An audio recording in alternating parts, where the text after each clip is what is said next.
Este fin de semana regresa Bellator con un evento histórico para la compañía.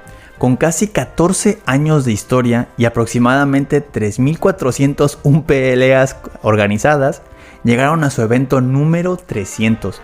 Y para aquellos que quieren un poco más de contexto de lo complicado que es esto, empresas extintas como el WEC, en sus 9 años de historia, del 2001 al 2010, hizo apenas 53 eventos.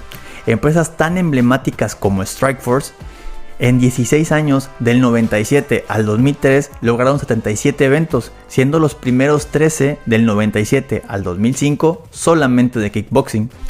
Mientras que Pride tuvo 69 eventos en 10 años, del 97 al 2007. Cabe recordar que ambas empresas fueron vendidas al UFC, en aquel tiempo la empresa Zuffa. Las compañías herederas de Pride, como lo fueron Dream, solo pudo organizar 21 eventos en 5 años, mientras la aún activa Rising, con quien el mismo Bellator ha hecho eventos en conjunto, lleva 62 eventos confirmados del 2005 hasta la creación de este video. Y aunque es real que existen otras organizaciones que han llegado a 300 eventos o más, como lo es el Pancrase en Japón o el King of the Cage en Estados Unidos, son mucho más locales y no a la escala de lo que ha logrado Bellator.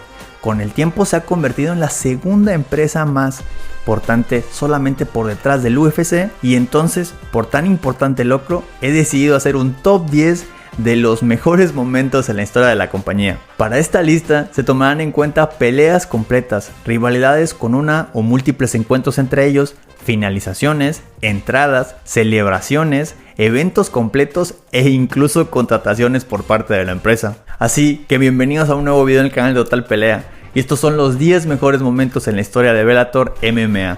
Número 10, triángulo inverso, Toby Imada vs Jorge Masvidal. Toby Imada se enfrentaba al futuro baddest motherfucker del UFC en Jorge Masvidal. Esto en el Bellator número 5.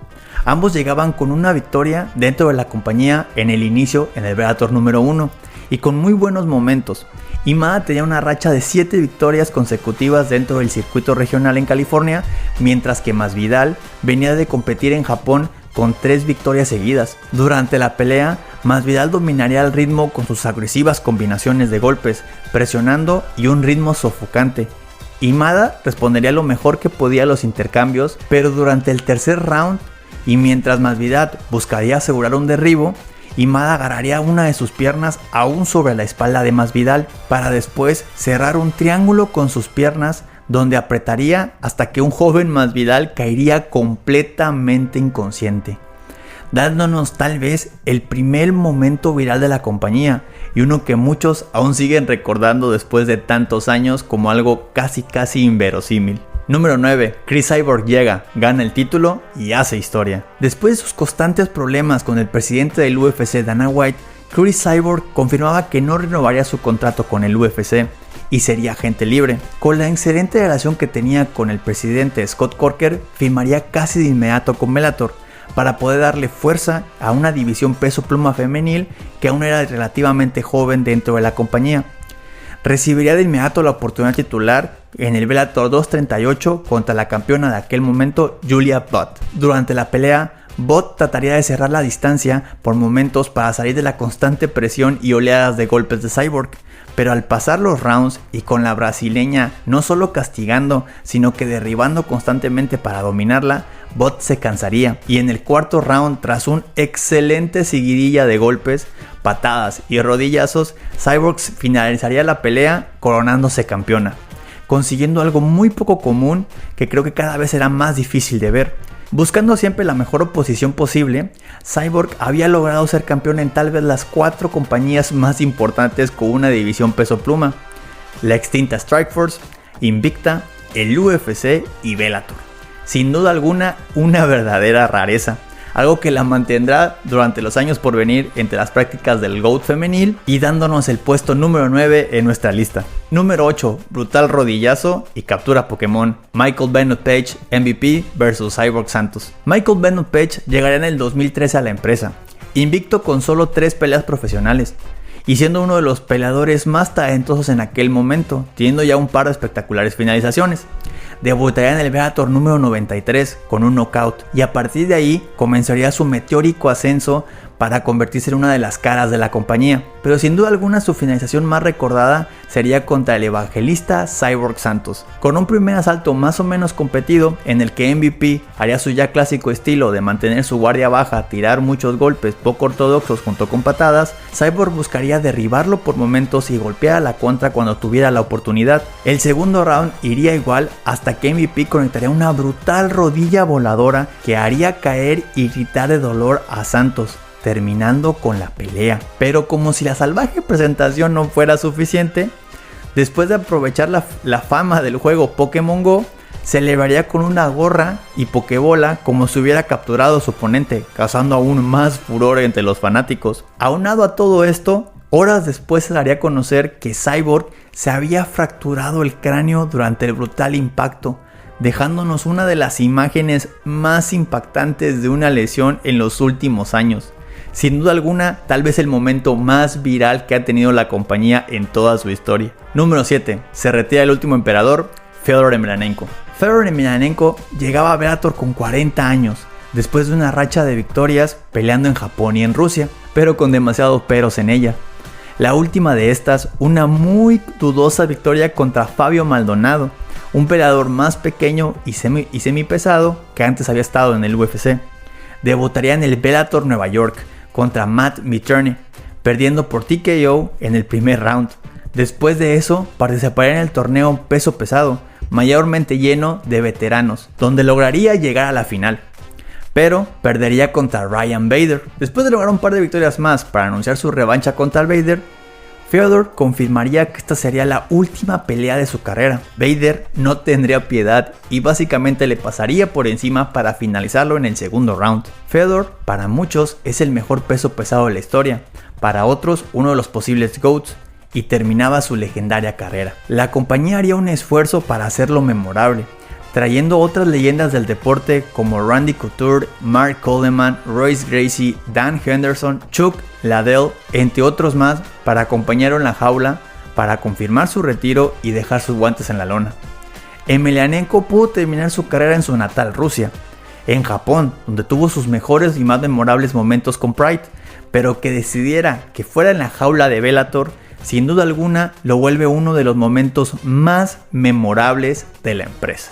Número 6. Joe Warren, primer campeón en 2 divisiones, no simultáneo. Joe Warren debutaría en el Bellator número 13 para ser parte del torneo peso pluma de la compañía. Lograría llegar a la final y en una pelea muy complicada, pues en el primer round parecería que sería finalizado en más de una ocasión, saldría con todo en los siguientes 2 para emparejarlo y vencer a un muy joven Patricio Pitbull. Todo esto por decisión dividida. Ganando el torneo, desafiaría al campeón en aquel momento, Joe Soto.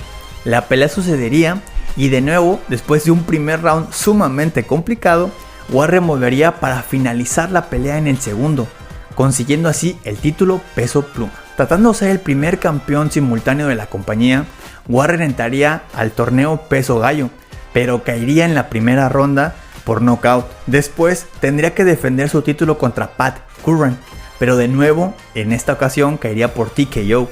Esto en el tercer round.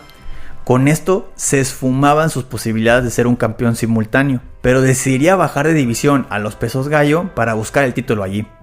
Después de una victoria, entraría a las semifinales del torneo peso gallo para vencer a Kirk por barra de brazo, finalizar a Marks en la final y tener su oportunidad titular asegurada. La pelea estaba pactada, pero con Eduardo Dantas, el campeón en aquella época lesionado, se haría una pelea por el título interino. Warren ganaría, para después unificarlos ganando una muy competitiva decisión unánime sobre Dantas, logrando así ser el primer campeón en 2 divisiones de Bellator y hacer historia en la organización. Número 5. Kyohei Horiguchi, campeón unificado Rising Bellator, peso gallo. Muchos recordarán a Horiguchi por sus actuaciones en el UFC, en la división de los pesos mosca, donde tuvo un excelente paso con 7 victorias y solamente una derrota contra el ya legendario Demetrious Johnson. Al no renovar y salir del UFC, firmaría con Rising Federation de su natal Japón. Después de debutar con una victoria, entraría al torneo peso gallo para definir al campeón inaugural de la división. Horiguchi arrasaría con todos sus oponentes, finalizándolos y conquistando el título. aunque después, por razones aún desconocidas, el título quedaría vacante y él tendría 3 peleas más sin este estar en juego. Por fin, después de un año, se anunciaría que para el evento final del 2018, Horiguchi se enfrentaría a Darion Caldwell, el campeón peso gallo Bellator en aquel momento. Habían pasado muchos años desde que alguna empresa grande de MMA permitía a alguno de sus peleadores bajo contrato participar con otra organización, pero esto iba más allá. Caldwell tendría la oportunidad única de ser campeón indiscutido para ambas empresas, básicamente ser un campeón unificado. Ya en la pelea, el nipón se llevaría la victoria por finalización al someter a Caldwell con una guillotina en el tercer round, recapturando el título peso gallo de Rising. Tiempo después, Scott Coker, el CEO de Bellator, confirmaría que en el contrato de Horiguchi habría una cláusula de revancha para enfrentarse de nuevo a Caldwell, ahora dentro de su compañía y por su título en la línea. Así que después de una pelea más y 6 meses, Horiguchi se llevaría la victoria por una muy dominante decisión, convirtiéndose simultáneamente en campeón de ambas marcas, algo sumamente poco común. El último caso fue muy probablemente el de Alistair Overeem, quien fue campeón simultáneo de Strikeforce, curiosamente empresa también manejada por Scott Coker en aquel momento. Y al tener permiso de competir en el K1, ganaría el título peso pesado de Dream. Pero esto sería muy diferente. El mismo Coker confirmaría que por contrato el japonés estaría obligado a defender el título una vez al año, lo cual lo mantendría como campeón activo para ambas empresas. Desafortunadamente, Horiguchi se lastimaría la rodilla, dejando ambos títulos vacantes y privándonos de un caso muy poco visto, pero dándonos una pequeña pista de lo que ambas empresas podían hacer o estaban planeando en el futuro. Número 4. Patricio Pitbull, doble campeón y rivalidad con Michael Chandler. Siendo Ryan Bader el primer campeón simultáneo de 2 divisiones de Bellator, muy probablemente se estén preguntando por qué elegí la consagración de Patricio Pitbull sobre la de Bader, y la respuesta es muy sencilla. Contexto más rivalidad. Patricio Pitbull es uno de los peleadores más longevos de la compañía. Debutaría en el ya lejano 2010 con un récord de apenas 12-0. Capturaría el título peso pluma por primera vez en el 2014, logrando defenderlo 2 veces pero perdiéndolo en una revancha contra Daniel Strauss. Y aquí es donde se pone interesante para nuestra historia. Habiendo perdido el título, comenzaría el 2016 con una victoria, aún en la división peso pluma, pero unos meses después, su hermano Patrick Pitbull, buscando ganar el vacante título peso ligero, se enfrentaría a Michael Chandler, pero esto terminaría en un brutal knockout de parte de Chandler a su hermano. Patricio, enfurecido, iría a encarar a Chandler durante su celebración, quien le contestaría con todo y ademán de que su cabeza rodaría y sería el siguiente. A partir de allí comenzaría no solo un intercambio de declaraciones por parte de ambos, sino que Patricio buscaría activamente enfrentar a Chandler. En este camino enfrentaría a Benson Henderson para buscarse el contendiente número 1 de los pesos ligeros. Desafortunadamente perdería la pelea por una lesión al romperse la espinilla con una patada.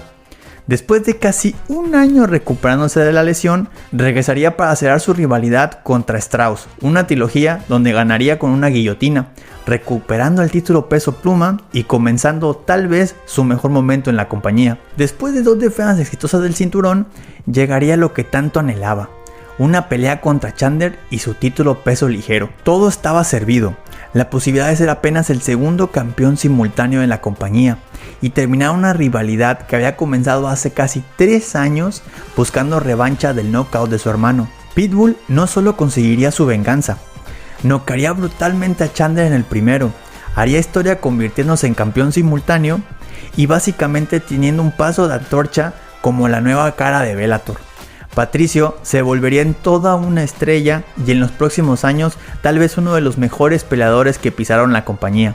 Sin duda alguna, un punto de inflexión total en la historia de Bellator. Número 3. Bellator vs Rising, evento Año Nuevo 2022. Después del éxito de las peleas entre Horiguchi y Caldwell, ya habíamos visto lo que podían hacer poniendo a los mejores de ambas compañías en la línea. Entonces, Scott Coker, CEO de Bellator, tenía algo planeado. Algo que ya había hecho antes con Strikeforce y con ayuda de la Elite XC, un evento copromovido. Teniendo una muy buena relación con Nobuyuki Sakakibara, fundador de Pride, creador de Dream y ahora el CEO de Rising, anunciarían en el 2022 Bellator vs Rising para el año nuevo en Japón. Tal vez la fecha más importante del MMA nipón. Algo que muchos no veíamos venir. Los eventos copromovidos son realmente una rareza, incluso entre las empresas regionales, y este era entre dos de las empresas más grandes del planeta.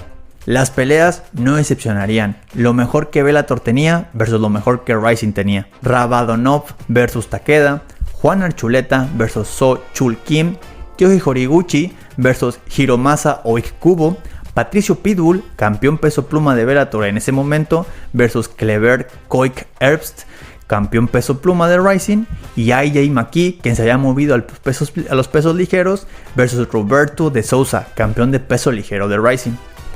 Esa noche, Bellator arrasaría con Rising, ganando los 5 encuentros por decisión, algunos más competidos que otros, como el de McKee vs Souza o Archuleta vs Kim, pero otros muy dominantes, como el de Rabadonov vs Takeda o el de Pitbull vs Herbst.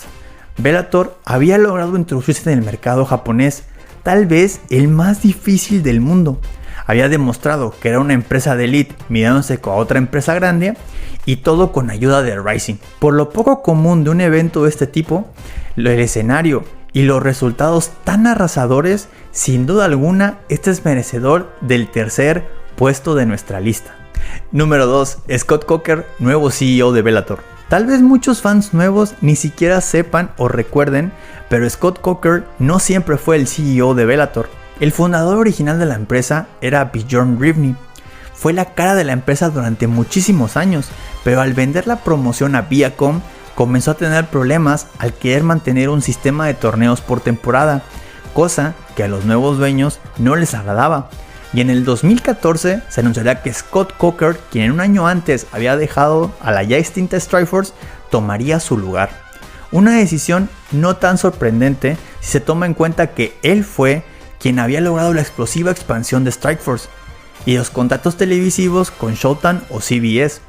Coker rápidamente reformaría el sistema de torneos, cambiaría la marca Bellator Fighting Championship por Bellator MMA, haciendo un rebranding, y comenzaría una cacería de talento. Comenzaría a llevar ex peleadores del UFC y veteranos a la compañía para llamar más la atención del público.